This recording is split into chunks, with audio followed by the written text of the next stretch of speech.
So essentially, what is happening is a lot of leftists and a lot of large leftist outlets and even all the big like leftist actors, which is all of them, like essentially, are leaving X. They're quitting Twitter.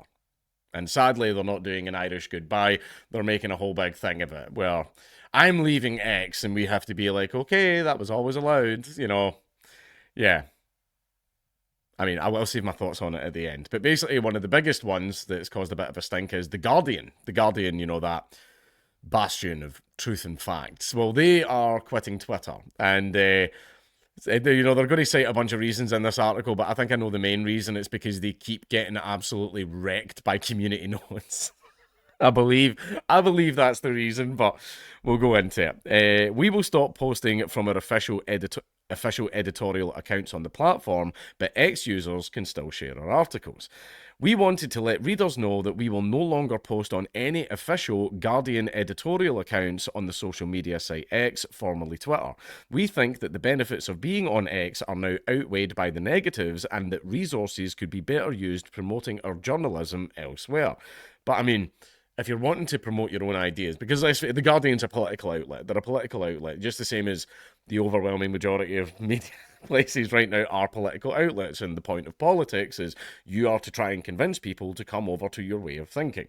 So posting to people that already believe in your politics is a bit stupid. You want to go to the places where your detractors are and have conversation, nice open conversations and dialogue with them to try and get them over to your way of thinking. However, you guys can't do that without being all smug and looking down your nose at them, so people have, kind of hate you, like because of it as well. However, I'll save it for the end. I'll save that part for the end. This is something we have been considering for a while. The often disturbing content promoted or found on the platform, including far-right conspiracy theories and racism, the US presidential election campaign, served only to underline what we have considered for a long time. That X is a toxic media platform and that its owner, Elon Musk, has been able to use its influence to shape political discourse. Now, that's an interesting fact because that's what every single one of you have been doing for like the last 8 years. You co-opted essentially every single institution in Silicon Valley and you outright banned right-wing talking points by making some of the key talking points illegal in some cases and saying, oh, that's a terrible thing, you can't say that, and just stripping all of these platforms of right-wing conservative voices. That's something that you did yourself for 8 years. You essentially co-opted the overwhelming majority of Silicon Valley. And you were using it to shape political discourse, weren't you? And basically, even though you still have the overwhelming vast majority of Silicon Valley, because one major website has decided, no, we will let all people speak, you're throwing your toys out the pram and quitting the website. But I'm happy that you soft admitted that you were using your power in the media to basically gaslight everyone into having your politics and steer elections in the ways that you wanted, which is very undemocratic, which is strange for a newspaper that apparently hates fascism. X users will still be able to share our articles, and the nature of live news reporting means that we will still occasionally embed content from X within our article pages. Our reporters will also be able to carry on using the site for news gathering purposes, just as they use other social networks in which we do not officially engage. Social media can be an important tool for news organizations and help us to reach new audiences, but at this point, X now plays a diminished role in promoting our work. Basically, we don't want to promote our work on X yet. It's because your work was getting trashed, you were getting community noted, everybody was pointing out the flaws and fakeries in the story, which I think's a good thing. Even if it happens to right-wing outlets, it's important that people get the truth and the facts, and then they can make an educated decision on what they want their opinion to be. Right? That shouldn't be just left-wing outlets, that should be right-wing. In fact, never mind left-wing, right-wing. That should be the case for everyone. Me, especially me. Sometimes I get stuff wrong, right? I'm not correct all the fucking time, right? I get things wrong sometimes. I'm fucking human. I can admit to that. If it gets pointed out to me, I'll usually I'll usually say, all right, I was wrong. There's a lot of things in the past that I've been wrong about, and I've admitted to it, because if you start doubling down and just being a prick about it, then, not a good look, is it? It's important that people get the truth, and that's why you don't want to promote an X anymore, because people keep questioning your stuff. People keep pointing out the truths and the people keep pointing out the lies in your work. Sorry, people are pointing out the techniques that you're using to mislead people because, after all, you are journalists and that's your job, right? And you don't like that, so you're throwing your toys out the pram and leaving, even though you have still co-opted the vast majority of Silicon Valley. It's just childish. Thankfully, we can do this because our business model does not rely on viral content tailored to the whims of the social media giants' algorithms.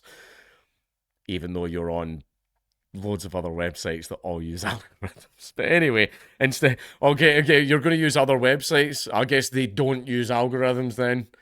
Algorithms that are designed to promote the most popular content. Why is that content popular? Why is it trending? Why does this content resonate so much with people that they feel the need to view and share it? Makes me wonder. Instead, we're funded directly by our readers. You can support The Guardian, blah, blah, blah, communism, give me money, please. Okay. Now, leftists leaving the website.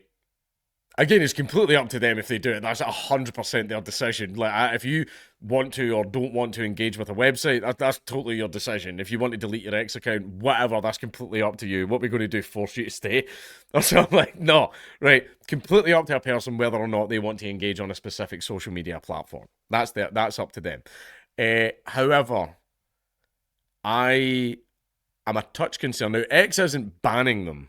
X isn't banning them. X is saying you can totally stay if you want. You can totally have an account. You can post what you want, etc., etc. Because the same rules that it seems that the same rules now apply to everyone. Mostly. But it seems that the same rules now apply to everybody on the platform, which is nice. And you'll notice that when the playing field is nice and evened, the right tend to triumph. That's weird. How funny is that? But I also have a concern of if this becomes a major thing, that people actually are leaving. They're not just doing what they did in the past of, meh, I'm going to leave X, and then 3 days later they're back posting on X. I am worried about X becoming an echo chamber. I don't want that. I don't want that because we're better than them. We are. We're a lot more moral. We're a lot more logical. We're a lot smarter. Right? We're better than them. And I don't want to see X becoming an echo chamber. I don't want that. The reason that you're able to defend your ideas so well is because your ideas are constantly being challenged. And ideas are like a muscle. They have to be trained. They have to be crafted. They have to be honed. A bit like me. I'm in the gym every day, boys. And I'm becoming one of those wankers that will not shut the fuck up about it. But I'm worried about that. I don't want X to become an echo chamber. But the good thing is, I mean, they're not being banned, so it's not like a free speech thing. They're not being banned by the admins or banned by Musk himself. That nothing like that's happening. They're just choosing to leave, and hey ho, that's the free market. You want to spend your money in another shop? That's completely your right to do so. But I'll admit, it's nice and quiet. It's nice and quiet, and you can just hang out with the boys on X and shit post a little bit without people screaming and crying in the comments. But the ones that still are do have their Blue Sky link in their name and stuff like that. But I'll miss them. I'll miss them when they're gone. You know, like Megamind, when his arch nemesis, the super guy, forget his fucking name, leaves, and then he's kind of left with nothing to do. Who was that guy who basically faded into complete irrelevancy when Trump was banned? Because he was known as like Trump's #1 reply guy, and then when Trump was banned from X, the guy just faded away into irrelevancy completely. You'll feel like that. What is a knight without a dragon to slay? Right? But basically, yeah, it's nice and quiet, and yeah, it's totally their choice if they want to leave, but let's try and make sure that X doesn't become an echo chamber.